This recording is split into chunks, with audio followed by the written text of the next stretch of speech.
most entrepreneurs are fortunate if just once in their life they sell their business. The sad fact is that most entrepreneurs are not going to have a successful exit or successful liquidity event. And there's some that are on the other side of the coin that have multiple exits. But in reality, this is generally, if you have a liquidity event, if you have a successful exit, it's a one and done opportunity. And as an entrepreneur, it's important to understand the process and all the steps that go into it. So I think the first place to start when we're talking through this is understanding within a rough range, what is the value of your business worth?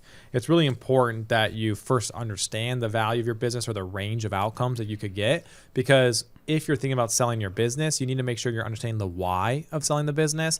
And am I getting enough money from the sale of this business? If I were to have a 100% sale based off of the valuation, do I want to keep working? You just need to make sure you understand it within the context of your personal financial situation, because what you don't want to do is sell your golden goose, this business, and then realize, oh crap, I don't have enough money to be financially free. I got to go start a new business or get a job or do something else after that. Yeah, no, very true. And doing that, there are general EBITDA multiples where you could look at based on your industry. And there's also looking at the actual transactions, which is a better number, finding out what companies are actually selling for based on their size and revenue compared to your company. Yep. All right. So the first step is kind of just making sure you've got a ballpark of what this business could be worth and making sure that that checks the boxes for what you're trying to achieve and where you're at within your life.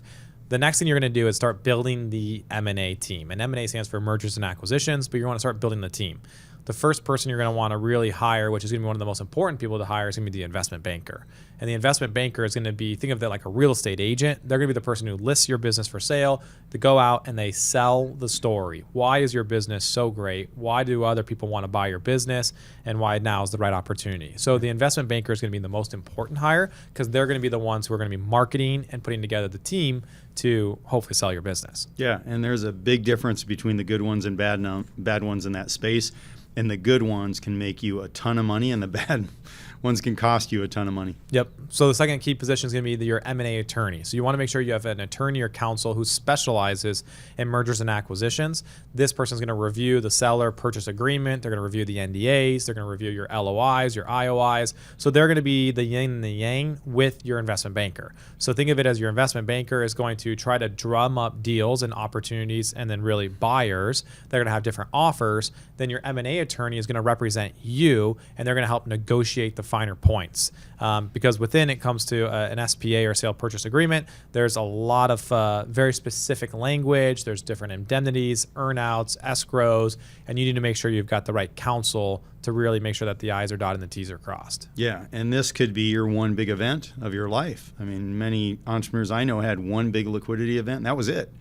And if you didn't handle it right, you're not going to have a second chance. Yep. All right. You're going to need a CPA or a tax advisor. This could also be the linchpin partner in your fractional family office, someone who's going to build a proactive tax plan, because it's not about what you make, it's about what you keep. And so we'll talk about a few different tax planning strategies that should be thought of pre and post exit planning. And then the last expert you're most likely going to need is a QOE. Q of E is what it's oftentimes, but it stands for quality of earnings. This is someone who's going to look through your historical financial statements, normalize them to get you an adjusted EBITDA. And that's because private equity or strategic buyers understand that as small, quote unquote, small business owners, even if you're doing $100 million of revenue, you're still a small business owner.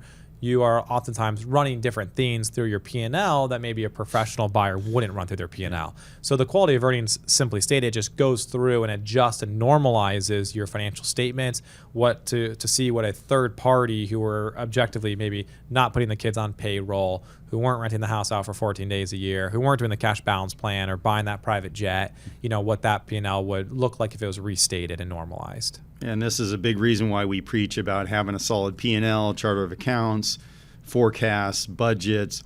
The tighter you can make your financials, the better you're going to look to a buyer, and the less you're going to get beat on your price.